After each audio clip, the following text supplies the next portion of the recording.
তিনটে সাজেশন আপনার, যেটা মেনে চললে অন্তত এই কদিন আমি অন্য 10-15 জনের থেকে এগিয়ে থাকবো।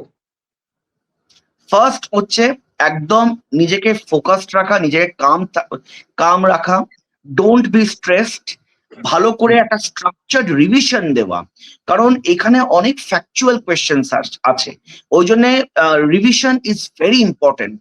এবং আমি জানি আমার স্ট্রেস হবে হিস্ট্রিতে, আমার স্ট্রেস হবে অ্যারিথমেটিক বা রিজনিং এ, পলিটি, জিওগ্রাফি, এইগুলো আমার স্কোরিং জায়গা।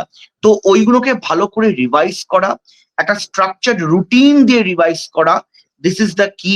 সেকেন্ড হচ্ছে আমাকে একটা নিজেকে খুব এখন রাত না জাগা, খুব এইটা অনেকে বলে না, মানে কিপ ইউর সেলফ হাইড্রেটেড, বেশি করে জল খাওয়া, খুব গরম পড়েছে তো অত্যাধিক মানে ডোন্ট, মানে নিজেকে অসুস্থ করে দিও না, don't make yourself sick, মানে নিজেকে একদম এনার্জেটিক রাখো।